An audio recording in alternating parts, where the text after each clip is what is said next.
stroke is the oldest long swimming stroke. It is one of the core strokes used in competitive swimming, but it's also very popular for lazy swimming. In this stroke, the arms and the legs movement symmetrically. When starting the stroke, the arms should be brought toward the chest, pulling on the water. The hand should be kept cupped. Take the arms back to the starting positions, and then the leg movements, the knees should be brought up to the chest. Then the leg should be thrust straight and backwards. The leg should be snapped together in the order to push the water as well as propelling you forward. Then, how to breathe using by this stroke. A breath should be taken each time an arm stroke is made.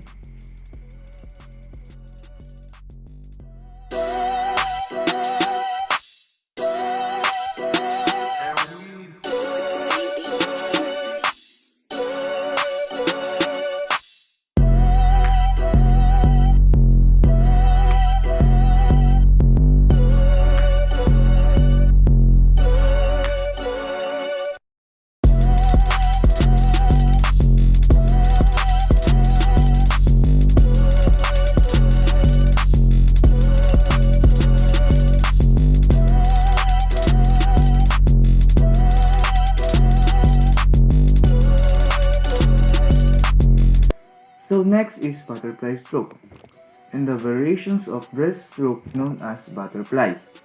Both arms are brought forward together over the water and then brought backwards simultaneously.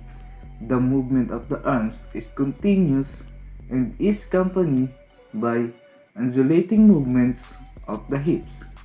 The leg kick, called the dolphin kick, is the hip-like downward motions of the unseparated feet. And then we have the butterfly swimming technique. The arms should be moved together, pulling through the water while the hands are kept cupped. The palms should be faced outward and freeze in and downward as well as outward movement. And then let's go to the legs movement. The knees should be kept together and slight bend. Then the knees thrusting movement while the feet are wide downwards. For each arm stroke, 2 kicking movements should be performed. How to breathe by using this stroke?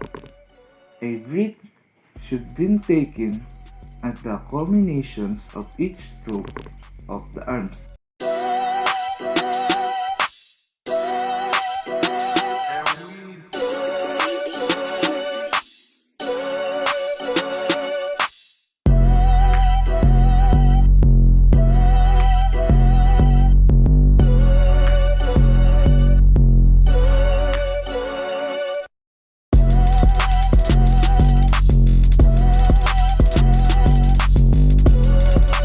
Next is the freestyle stroke. Of all swimming strokes, the course freestyle is the most popular, the fastest, most efficient stroke, and the beginners find it the easiest to learn. The technique involved in this swimming stroke is pretty simple. Swimmers float on their belly in the water and propel themselves by rotating the arms in the windmill motions and kicking the legs in a fluttering motions. The difficulty of this swimming technique is the combinations of breathing while you're performing the stroke, since the pace remaining in the water almost all the time. To performing this stroke, the arms should be moved alternatively in rotating windmill type of motions in order to swim in a straight line. Each arm should be extended to pull, reach, and pull with equal force to the water. Then, under the water, the arms should be moved to form an S pattern. During recovery, while the hand should be cupped, the hand and the wrist should be relaxed. Let's go to the leg movements.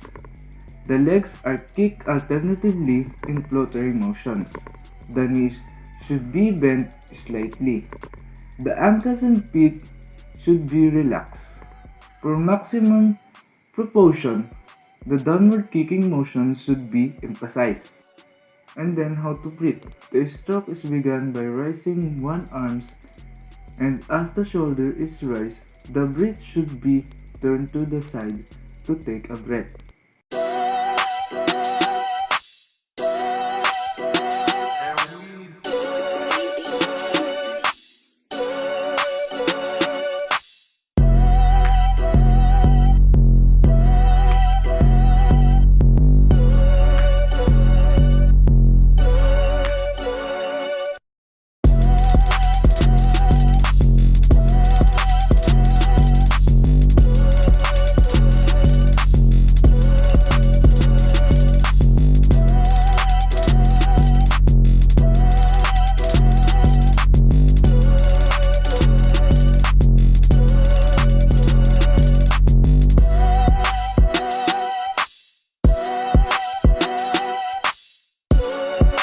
Backstroke.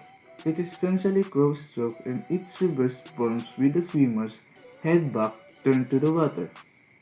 Alternatively, one arm is lifted, palm facing outward from the legs, and it's brought up behind the head, while the other arm pulls the body through the water. A floater kick is used. The arms are moved in a similar alternating windmill motions, and the legs a kick in a fluttering motion. The two basic techniques of a backstroke. Number 1. The arms are moved with the equal force for swimmers, swimming up towards one side. And then number 2.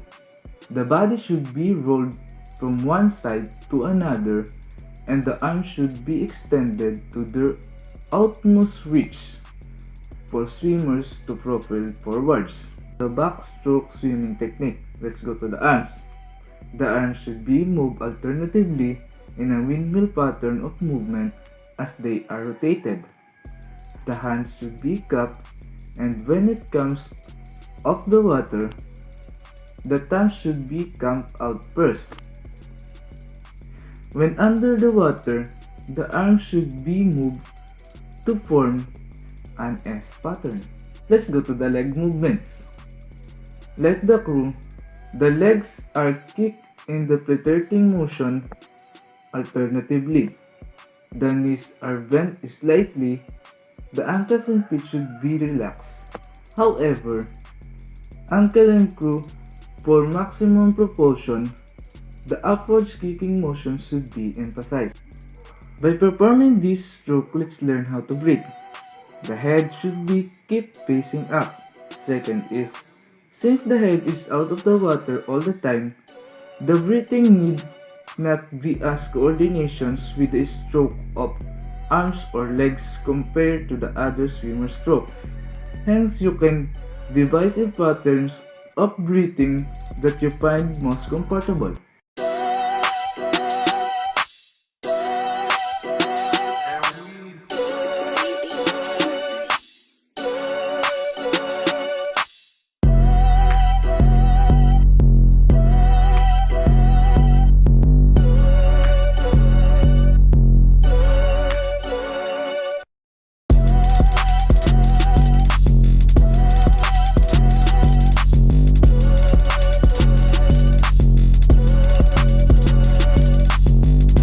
How to do sled stroke.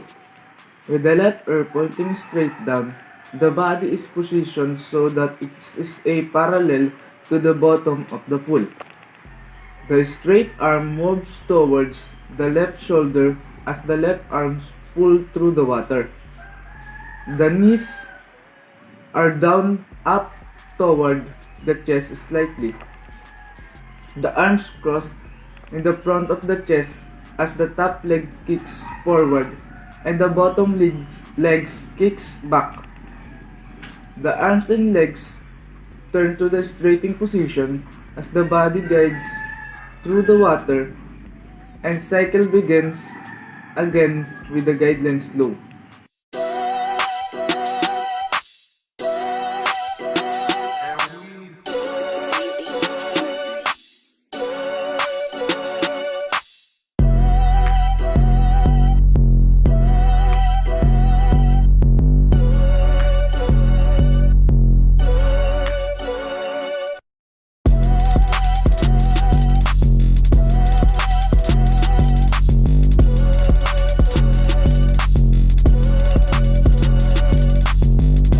The elementary backstroke.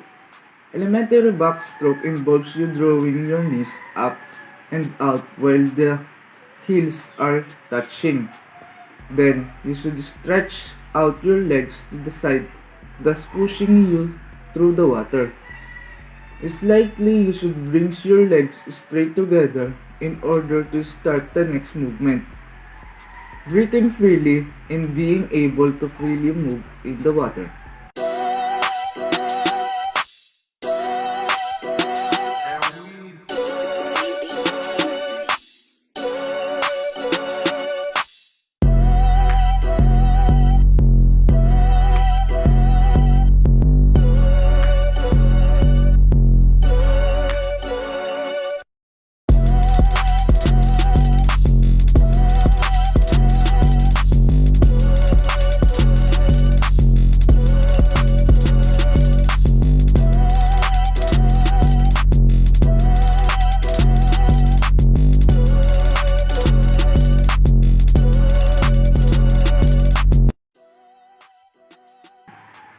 It involves alternate overarm stroke in the front positions with the scissors kick and the head remains on one side.